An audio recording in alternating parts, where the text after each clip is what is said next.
नमस्कार साथियों, apical agree academy के ऑफिशियल यूट्यूब चैनल में आपका स्वागत है।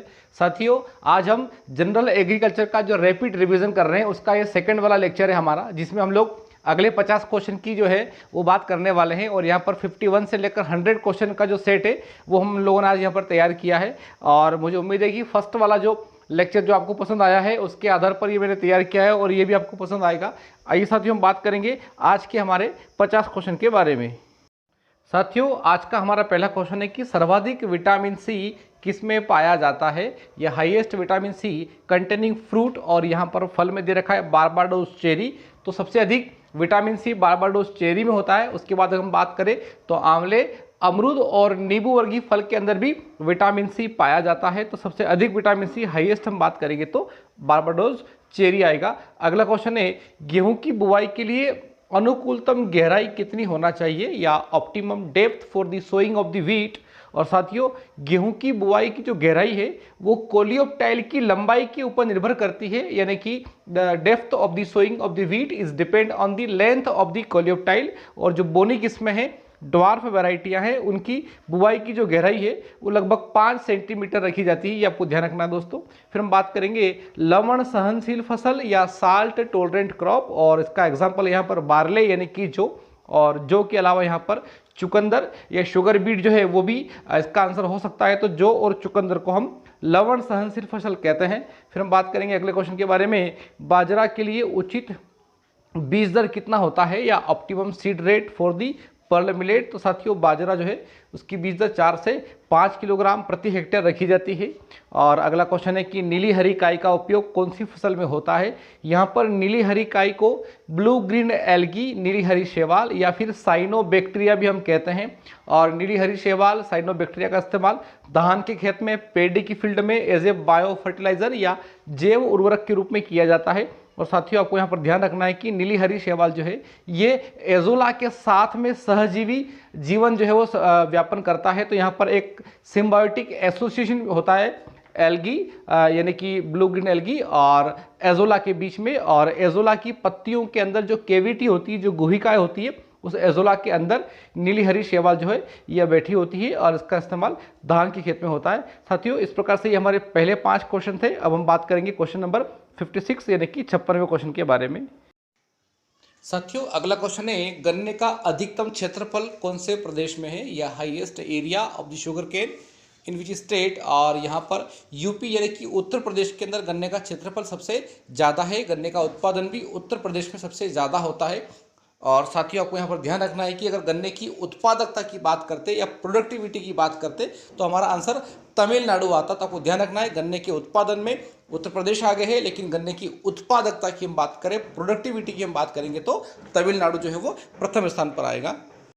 अगला क्वेश्चन है साथियों, मूंगफली की खली में नाइट्रोजन की मात्रा कितनी होती है, या ग्राउंडनट केक में नाइट्रोजन का परसेंटेज पूछा हुआ है। तो आपको ध्यान रखना है 7 से 8% नाइट्रोजन जो है वो मूंगफली की खली में पाई जाती है। और हाईएस्ट नाइट्रोजन जो है वो मूंगफली की खली के अंदर ही पाई जाती है साथियों। और आपको ध्यान रखना है यहाँ पर कि अगर हमें नाइट्रोजन की मात्रा अगर याद है तो हम प्रोटीन की मात्रा भी निकाल सकते हैं। और उसके लिए हमें एक फार्मूला याद रखना होता है जिसमें हम नाइट्रोजन की मात्रा के अंदर 6.25 के यदि गुणा कर देते हैं तो हमें प्रोटीन की मात्रा ज्ञात हो जाती है। तो इस प्रकार से मूंगफली की खली में नाइट्रोजन 7 से 8% होती है। और यदि हम इसकी बात करें कि प्रोटीन कितनी होती है तो लगभग 40 से 42% इसके अंदर प्रोटीन भी पाया जाता है। अगला हमारा क्वेश्चन है साथियों, एट्राजीन क्या है। और एट्राजीन और इसके साथ में हम सीमेजीन, ये 2 ट्राईएजिन ग्रुप के शाकनाशी हैं जिनका इस्तेमाल गन्ने के अंदर और मक्का के अंदर सबसे अधिक किया जाता है। और इनको हम एट्राजीन और सीमाजीन को हम लोग सोइल एप्लीकेशन यानी कि मृदा में अनुप्रयोग के रूप में इस्तेमाल में लाते हैं दोस्तों। अगला हमारा क्वेश्चन है कि लीची के प्रवर्धन की विधि या मेथड ऑफ द प्रोपोगेशन इन लीची। और लीची का जो प्रसारण है साथियों वो एयर लेयरिंग या गूटी के द्वारा किया जाता है। और यहाँ पर आपको ध्यान रखना है कि एयर लेयरिंग या गूटी को चाइनीज लेयरिंग या पोर्ट लेयरिंग या मार्कटेज भी कहा जाता है, और हिंदी में इसको हवाई दाब कलम कहते हैं। और लीची में एयर लेयरिंग की जो हम बात कर रहे हैं, ये एयर लेयरिंग या ये गूटी लीची के अलावा अमरूद यानी कि गुआवा में भी अपनाई जाती है साथियों। अगला क्वेश्चन है, गोला एक प्रजाति है, या गोला इज ए वैरायटी ऑफ। साथियों, गोला जो वैरायटी है ये बेर की वैरायटी है। और आपको ध्यान रखना है कि बेर के अंदर भी ये अगर इसका प्लोइडी लेवल देखा जाए तो ये वैरायटी जो है ये ऑक्टाप्लोइड वैरायटी है साथियों। तो आपको ध्यान रखना है कि जो गोला वैरायटी है बेर की, ये एक ऑक्टाप्लोइड यानी कि अष्टगुणित वैरायटी है साथियों। इस प्रकार से ये हमारे क्वेश्चन थे। अब हम बात करेंगे क्वेश्चन नंबर 61 के बारे में साथियों। अब हम बात करेंगे अगले क्वेश्चन की, और वो है कि पूसा ज्वाला किसकी वैरायटी है।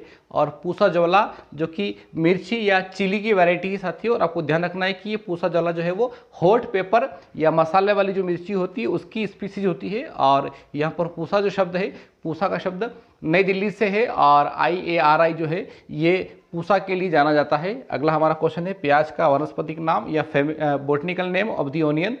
और प्याज का वानस्पतिक नाम एलियम सेपा है। और साथियों प्याज मोनोकोट यानी कि एक बीजपत्री सब्जी है जिसमें हम लोग भूमिगत तना या अंडरग्राउंड स्टेम खाते हैं, जिसको हम लोग बल्ब कहते हैं।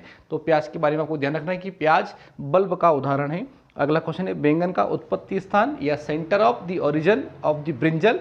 और बैंगन की उत्पत्ति जो है वो भारत में मानी गई है। तो जो इंडिया है, भारत, ये बैंगन का उत्पत्ति स्थान है साथियों, आपको ध्यान रखना है। अगला क्वेश्चन है टमाटर का वानस्पतिक नाम क्या है या botanical name of the tomato. साथियों टमाटर का जो पुराना नाम है वो है लाइकोपर्सिकॉन एस्कोलेंटम, लेकिन अगर यहाँ पर नया नाम या एको जो आधुनिक नाम टमाटर का आया हुआ है अगर वो पूछा जाता है तो आपको ध्यान रखना है कि टमाटर का जो नया नाम है वो है सोलेनम लाइकोपर्सिकॉन। तो यहाँ पर सोलेनम लाइकोपर्सिकॉन भी टमाटर के लिए इस्तेमाल में होता है और लाइकोपर्सिकॉन एस्कोलेंटम भी टमाटर के लिए इस्तेमाल में लाया जाता है। और आपको ध्यान रखना साथियों कि जो टमाटर है इसको भले ही हम सब्जी के रूप में इस्तेमाल करते हैं, लेकिन टमाटर फल की श्रेणी में भी आता है चूंकि ये ओवरी यानी कि अंडाशय से प्राप्त होता है।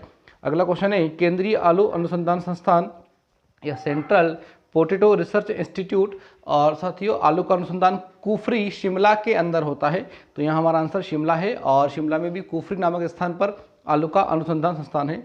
अब हम बात करेंगे अगले क्वेश्चन के बारे में साथियों। अगला क्वेश्चन है चपाती गेहूं में गुणसूत्र की संख्या कितनी होती है या chromosome number in bread wheat. और ब्रेड व्हीट जिसको हम हेक्साप्लॉइड कहते हैं, षट गुणित कहते हैं, यानी कि इसमें क्रोमोसोम की अगर बात करें तो 2n = 42 यानी कि 42, और ये डिप्लॉइड संख्या होती है। तो हमें ध्यान रखना है कि चपाती गेहूं जो होता है टेट्रिकम एस्टिवम वो एक हेक्साप्लॉइड व्हीट है जिसमें क्रोमोसोम 42 यानी कि 42 होते हैं। अगला क्वेश्चन है फ्लरस माइनर का नियंत्रण किया जाता है। फ्लरस माइनर जिसको हम लोगों ने कल भी पढ़ा था, केनेरी घास, गिल्ली डंडा या गेहूं का मामा हम कहते हैं, और इसका कंट्रोल आइसोप्यूटेरान और सल्फोसल्फ्यूरान के द्वारा किया जाता है। तो आपको ध्यान रखना दोस्तों कि आइसोप्यूटेरान और अभी प्रचलित जो नया शाकनाशी है वो सल्फोसल्फ्यूरान और क्लीडेनोफोप, ये शाकनाशी फ्लरस माइनर या गेहूंसा के लिए इस्तेमाल में लाए जाते हैं। अगला हमारा क्वेश्चन है गेहूं में कर्नाल बंट का कारण क्या है। और कर्नाल बंट जो बीमारी है गेहूं की जिसमें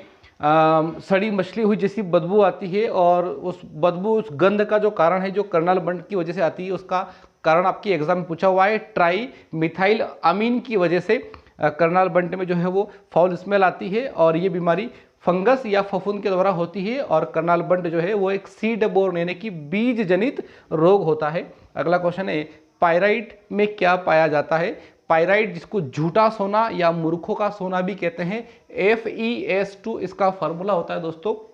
तो हम कह सकते हैं कि पायराइट के अंदर आयरन और सल्फर यानी कि गंधक दोनों तत्व पाए जाते हैं। अगला क्वेश्चन है हमारा दलहनी फसलों में बीज का शोधन किया जाता है या सीड ट्रीटमेंट इन पल्सेस क्रॉप। और पल्सेस क्रॉप चूंकि दाल वाली फसलों की जड़ों के अंदर राइजोबियम बैक्टीरिया पाया जाता है, तो तमाम दाल वाली जो फसलें हैं उनका सीड ट्रीटमेंट राइजोबियम बैक्टीरिया के द्वारा किया जाता है। और उसके अंदर भी सोयाबीन की अगर हम स्पेशली बात करें तो राइजोबियम जेपोनिकम नामक जो स्पीसीज होती है उसका इस्तेमाल सबसे ज़्यादा होता है साथियों, आपको ध्यान रखना है। और हम अब बात करेंगे अगले क्वेश्चन के बारे में साथियों। अगला क्वेश्चन है फल वृक्षों के लिए सिंचाई की प्रचलित विधि या irrigation method for the fruit plants. और फलों के लिए सिंचाई की विधि का नाम है थाला विधि, जिसको हम लोग रिंग मेथड भी कहते हैं। इसी को अंगूठी विधि या द्रोणी विधि भी कहते हैं। तो थाला विधि से फल वृक्षों में सिंचाई की जाती है दोस्तों, आपको ध्यान रखना है। और अगला क्वेश्चन है आम के फल का प्रकार या fruit type of the mango. और आम के फल को ड्रूप या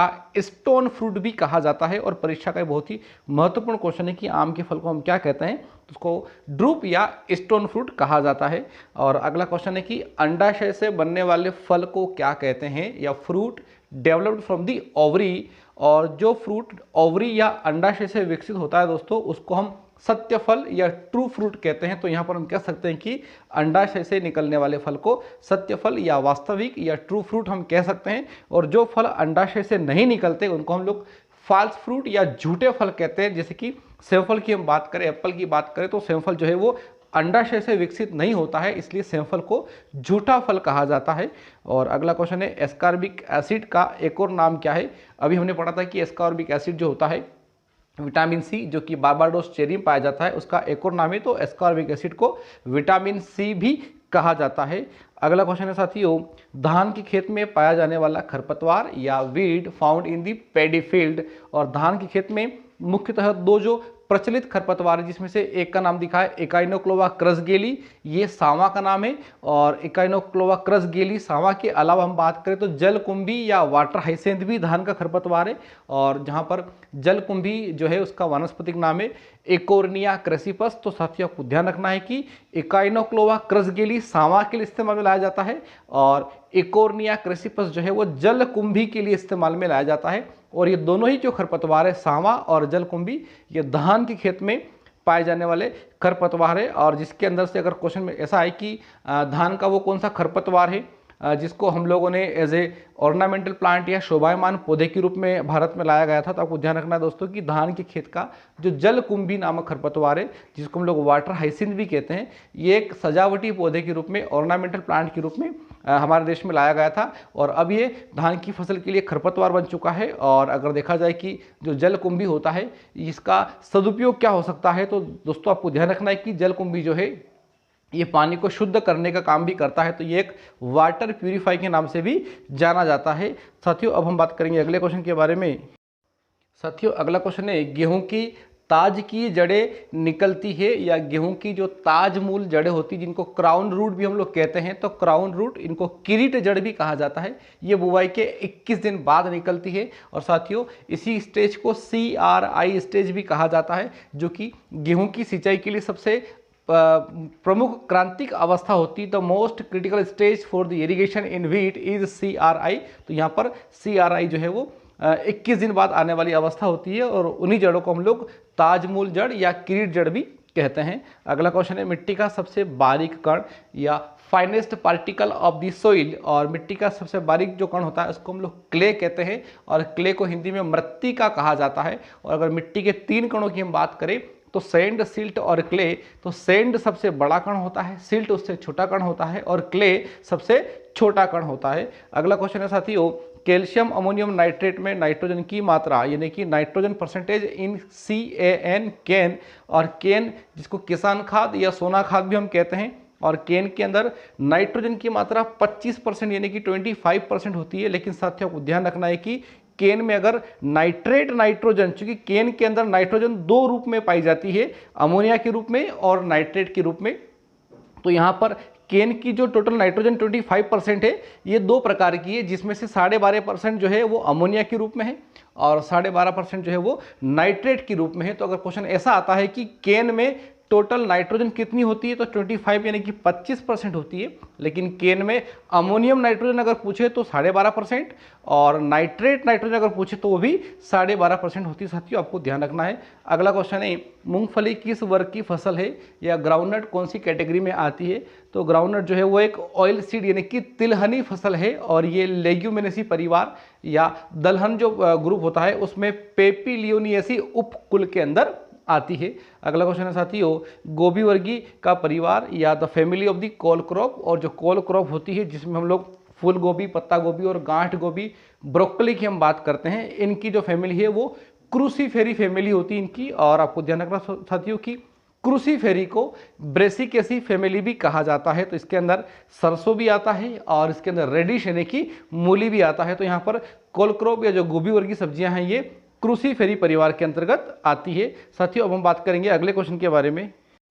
साथियों अगला हमारा क्वेश्चन है कि DAP में कौन से तत्व पाए जाते हैं।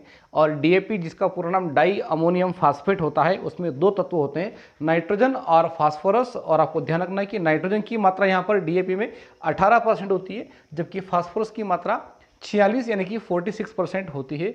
अगला क्वेश्चन है, आम्रपाली किसकी वैरायटी है। साथियों आम्रपाली आम की एक बहुत ही प्रचलित किस्म है और ये एक हाइब्रिड वैरायटी है, संकर किस्म है। और आम्रपाली किन किन किस्मों के बीच का क्रॉस है, ये आपकी परीक्षा में पूछा हुआ है। तो आपको ध्यान रखना है कि आम्रपाली जो है वो दशहरी और नीलम के बीच का क्रॉस है। तो DNA यानी कि दशहरी गुणित नीलम बराबर आम्रपाली, ये आपको ध्यान रखना साथियों। अगला क्वेश्चन है अनाब ए शाही किस्म किसकी है? और अनाब ए शाही वैरायटी जो है ये ग्रेप या अंगूर की किस्म है। और ध्यान रखना साथियों आपको कि अंगूर की जो किस्में होती है इनमें अगर अर्का के नाम से बहुत सारी हाइब्रिड वैरायटी निकाली हुई है। और मैंने आपको पिछले लेक्चर में बताया था कि अर्का नाम की जो सीरीज होती है वो बेंगलोर से निकाली गई है। तो अंगूर के अंदर एक बड़ी फेमस किस्म है अर्कावती, और अर्कावती जो है वो बेंगलोर से निकाली गई हाइब्रिड वैरायटी होती है। अगला क्वेश्चन है 1 हेक्टेयर में कितने एकड़ होते हैं, या हाउ मेनी एकड़ इन 1 हेक्टेयर? साथियों 1 हेक्टेयर के अंदर 2.47 एकड़, यानी हम कह सकते हैं कि 1 हेक्टेयर बराबर 2.5 एकड़ होता है। और ये एक पैरामीटर है जो परीक्षा में कई बार पूछा हुआ है। तो 1 हेक्टेयर में कितने एकड़ होते हैं, तो 2.47। और कई बार क्वेश्चन विपरीत आ जाता है कि 1 एकड़ में कितने हेक्टेयर होते हैं। तो आपको ध्यान रखना दोस्तों कि अगर 1 एकड़ में हेक्टेयर अगर पूछते हैं तो 0.4 जो है वो हमारा आंसर आना चाहिए। अगला हमारा क्वेश्चन है साथियों परनी छिड़काव के लिए सबसे उपयुक्त उर्वरक कौन सा है, या suitable fertiliser for the foliar application? और फोलियर एप्लीकेशन के लिए यूरिया सबसे प्रमुख उर्वरक होता है। और यहाँ पर आपको ध्यान रखना है कि यूरिया का जब फोलियर एप्लीकेशन या पर्णीय छिड़काव किया जाता है तो दोस्तों 2% यूरिया का पर्णीय छिड़काव करना चाहिए। और दूसरी बात है कि यूरिया का ही फोलियर एप्लीकेशन क्यों करते हैं, बाकी किसी और उर्वरक का हम क्यों नहीं कर सकते? तो आपको ध्यान रखना है दोस्तों कि यूरिया एक कार्बनिक प्रकृति का उर्वरक है, ऑर्गेनिक नेचर का फर्टिलाइजर होता है। और यूरिया के अंदर नाइट्रोजन एमाइड के रूप में पाई जाती है, और एमाइड के रूप में होने की वजह से पौधे की जो पत्तियां होती है, पत्तियों के अंदर जो स्टोमेटा होता है वो स्टोमेटा नाइट्रोजन को डायरेक्टली एब्जॉर्ब कर लेते हैं, ग्रहण कर लेते हैं। इसलिए यूरिया का फोलियर एप्लीकेशन में इस्तेमाल किया जाता है। तो आपको ध्यान रखना है कि फोलियर एप्लीकेशन या पर्णी छिड़काव यूरिया का करते हैं, 2% का करते हैं। और उसका मुख्य कारण ये है कि यूरिया के अंदर नाइट्रोजन एमाइड के रूप में होती है। यूरिया एक कार्बनिक प्रकृति का उर्वरक होता है, और यूरिया को ही हम लोग उर्वरकों का राजा या किंग ऑफ फर्टिलाइजर भी कहते हैं। और तमाम जितने भी उर्वरक हैं सभी उर्वरकों में सबसे अधिक इस्तेमाल यूरिया का ही किया जाता है। साथियों अब हम बात करेंगे अगले क्वेश्चन के बारे में। साथियों अगला क्वेश्चन है पूसा रूबी किसकी वैरायटी है? और पूसा रूबी टमाटर की बहुत ही प्रचलित किस्म है। तो आपको ध्यान रखना है कि पूसा रूबी टमाटर की एक वैरायटी है। और अगला क्वेश्चन है पायरिल्ला एक प्रमुख कीट है, या pyrilla is the major pest of? और पायरिल्ला गन्ने या शुगर केन का प्रमुख कीट है दोस्तों, आपको ध्यान रखना है। और गन्ने के अंदर सबसे अधिक हानि जो होती है वो पायरिल्ला के माध्यम से ही होती है। अगला क्वेश्चन है हमारा हरी मिर्च में कौन सा विटामिन पाया जाता है, या which type of the vitamin found in the green chilli? और साथियों हरी मिर्च के अंदर विटामिन सी पाया जाता है। और आपको ध्यान रखना है कि विटामिन सी के अलावा हरी मिर्च के अंदर विटामिन B1 भी पाया जाता है। तो आपको ध्यान रखना दोस्तों हरी मिर्च में विटामिन सी और विटामिन B1 दोनों पाए जाते हैं। और हमारा अगला क्वेश्चन है मूंगफली में सिंचाई की क्रांतिक अवस्था या critical stage of the irrigation in groundnut? तो मूंगफली के अंदर पेगिंग स्टेज या खूंटियां बनने पर या सुइयां निकलने पर सिंचाई की आवश्यकता सबसे ज़्यादा होती है। और आपकी परीक्षा में क्वेश्चन आता है दोस्तों कि पेगिंग स्टेज जो होती है जिसको हम लोग खूंटियां बनना कहते हैं, ये कौन सी फसल से संबंधित है? तो आपको ध्यान रखना है कि पेगिंग या खूंटियां बनना मूंगफली से संबंधित है। और जिस टाइम पे मूंगफली के अंदर पेगिंग होता है, खूंटियां बनती है, धागे निकलते हैं, उस टाइम पे हमें इंटर कल्चर नहीं करना है। क्योंकि अगर उस टाइम पे अगर हम इंटर कल्चर करेंगे तो हो सकता है कि जो पेग हैं वो टूट जाए और फिर पॉट डेवलपमेंट या फली का विकास नहीं हो पाता है। अगला क्वेश्चन है देशी हल की कार्य क्षमता कितनी है, या working efficiency of the endogenous plough? और देशी हल जो कि एक बहुउद्देशीय हल होता है और ये किसानों का मित्र भी कहलाता है, इसकी कार्य क्षमता एक दिन के अंदर 0.33 हेक्टेयर की होती है दोस्तों। तो हम कह सकते हैं कि एग्रीकल्चर के एक दिन यानी कि 10 घंटे, और 10 घंटे में हम देशी हल के माध्यम से 0.33 हेक्टेयर जो है वो एरिया तैयार कर सकते हैं। अगला क्वेश्चन है हमारा केले का पुष्पक्रम या इन्फ्लोरेसेंस ऑफ दी बनाना? और केले के पुष्पक्रम को स्पेडिक्स कहते हैं। और आपको साथियों ध्यान रखना है कि स्पेडिक्स या केले का जो पुष्पक्रम होता है ये बहुत बड़ा पुष्पक्रम होता है जिसके अंदर पक्षी के द्वारा परागण की क्रिया होती है जिसको ऑर्निथोफिली कहा जाता है। तो केले में परागण का जो कार्य है वो पक्षियों के द्वारा होता है जिसको हम लोग ऑर्निथोफिली कहते हैं, और केले के पुष्पक्रम को स्पेडिक्स कहा जाता है। अगला हमारा क्वेश्चन है साथियों, जिप्सम का उपयोग कौन सी मिट्टी में करते हैं। साथियों जिप्सम एक मृदा सुधारक के रूप में इस्तेमाल में लाया जाता है, और जिप्सम का इस्तेमाल एल्केलाइन सोइल या क्षारीय मिट्टी के अंदर किया जाता है, यानी कि जब मिट्टी का पीएच मान 8.5 से ज़्यादा हो जाता है, यानी कि when the pH value of the soil is more than 8.5, तब हमें जिप्सम का इस्तेमाल करना है। और जिप्सम मिट्टी के पीएच को कम करने का काम करता है। तो यहाँ पर मिट्टी का पीएच अगर 8.5 से ज़्यादा है तो उसको कम करने का काम जिप्सम के द्वारा किया जाता है। दोस्तों अब हम बात करेंगे अगले क्वेश्चन के बारे में। साथियों अगला क्वेश्चन है, नाइट्रोबैक्टर जीवाणु किस क्रिया में भाग लेता है, या nitrobacter bacteria take part in which process. और साथियों को ध्यान रखना है कि नाइट्रोबैक्टर और नाइट्रोसोमोनास ये दोनों बैक्टीरिया नाइट्रिफिकेशन या नाइट्रीकरण की क्रिया में भाग लेते हैं। तो ये दो महत्वपूर्ण बैक्टीरिया है, एक का नाम है नाइट्रोबैक्टर, एक का नाम है नाइट्रोसोमोनास, और ये दोनों नाइट्रीकरण के लिए जिम्मेदार होते हैं। और अगला क्वेश्चन है कि जिप्सम का फार्मूला क्या है।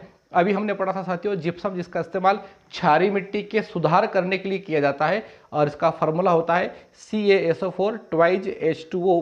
तो आपको ध्यान रखना दोस्तों कि जिप्सम का फार्मूला परीक्षा में कई बार पूछा गया है। अगला क्वेश्चन है, गंधक का स्रोत कौन सा उर्वरक है, ये which fertilizer is a good source of the sulphur. और साथियों सल्फर के लिए SSP सिंगल सुपर फास्फेट, जिसको चूना फास्फेट या डेन फास्फेट भी कहते हैं, ये सल्फर का एक अच्छा स्रोत है। इसके अंदर सल्फर 12% पाया जाता है। और आपको ध्यान रखना दोस्तों कि SSP के अंदर 3 तत्व पाए जाते हैं, जिसमें एक होता है सल्फर, एक होता है फास्फोरस और एक होता है कैल्शियम।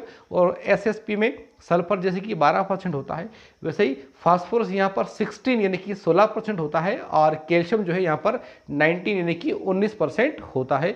अगला क्वेश्चन है, झूठा सोना किसे कहते हैं। साथियों अभी हमने पढ़ा था कि पाइराइट या आयरन पाइराइड जिसको FeS2 कहते हैं, उसी आयरन पाइराइड को झूठा सोना या मूर्खों का सोना भी कहा जाता है। तो FeS2 इसका आंसर आएगा।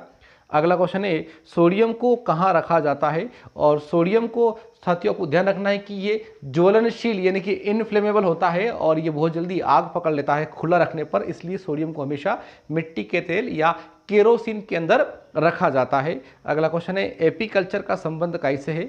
साथियों एपीकल्चर जो कि मधुमक्खी या हनी बी से संबंधित है, और मधुमक्खी पालन को हम लोग एपीकल्चर कहते हैं। और मधुमक्खी पालन के लिए जो क्रांति है, रिवोल्यूशन है, उसको हम अंबर क्रांति भी कहते हैं। और अगर एपीकल्चर की हम बात करें तो मधुमक्खियों में हालांकि इसकी प्रजातियां कई प्रकार की है, लेकिन सबसे अधिक जो शहद उत्पादन करने के लिए प्रचलित मधुमक्खी की जो प्रजाति होती है उसका नाम है एपिस मेलिफेरा, जो कि यूरोपियन मधुमक्खी के नाम से जानी जाती है। तो यहाँ पर मधुमक्खी के पालने को हम लोग एपीकल्चर कहते हैं। अगला क्वेश्चन है साथियों, केंद्रीय चावल अनुसंधान संस्थान या सेंट्रल राइस रिसर्च इंस्टीट्यूट, और ये कटक उड़ीसा के अंदर है। और हमारे भारत के अंदर चावल का अनुसंधान कटक उड़ीसा में होता है। लेकिन अगर चावल का निर्देशालय यानी कि directorate of the rice research, ऐसा क्वेश्चन यदि आता है कि धान का अनुसंधान निदेशालय कहाँ पर है या directorate of the rice research कहाँ पर है, तो आपको ध्यान रखना दोस्तों कि अनुसंधान का निदेशालय जो है वो हैदराबाद के अंदर है, लेकिन अनुसंधान संस्थान जो है वो कटक उड़ीसा में है। तो आपको धान के बारे में कंफ्यूज नहीं होना है। धान का केंद्रीय चावल अनुसंधान संस्थान अगर या CRRI पूछा है तो कटक में आएगा, लेकिन अगर DRR या directorate of the rice research पूछा जाता तो हमारा आंसर हैदराबाद होता। और अगला क्वेश्चन है, 5 नदियों की भूमि कौन से राज्य को कहते हैं। और अगर ऐसा कहें कि 5 नदियों वाला राज्य अगर पूछा है तो पंजाब इसका आंसर आएगा। और यही कारण है दोस्तों कि पंजाब के अंदर 90% से भी ज़्यादा जो वहाँ की कल्चरल जो लैंड है, कृषि की जो भूमि है वो सिंचित है। और सिंचित भूमि का प्रतिशत सबसे ज़्यादा पंजाब में होने का कारण ही यही है कि वहाँ पर 5 ऐसी नदियाँ हैं जो वर्ष भर बहती रहती है। तो पंजाब को 5 नदियों वाला राज्य कहा जाता है। साथियों इस प्रकार से ये आज के हमारे 50 अगले क्वेश्चन थे, और अभी तक हम लोगों ने 2 सेट के अंदर 100 क्वेश्चन जो है वो पढ़ लिए हैं। और आगे के और क्वेश्चन के लिए आप लोग हमारे साथ बने रहिए। और मैंने आपको पहले भी कहा है कि मैं आपको लगभग 1000 क्वेश्चन की प्रैक्टिस करवाने वाला हूं, और साथ में ही एग्रीकल्चर के अलावा मैं आपको एनिमल हस्बेंड्री यानी कि पशुपालन के क्वेश्चन की प्रैक्टिस भी करवाने वाला हूं। तो हमारे साथ बने रहिए। एपिकल एग्री एकेडमी का जो ऑफिशियल यूट्यूब चैनल है उसको अधिक से अधिक सब्सक्राइब करना है, शेयर करना है, ताकि मैक्सिमम जो लोग हैं वो इस सुविधा का लाभ ले सके। साथियों बहुत बहुत धन्यवाद।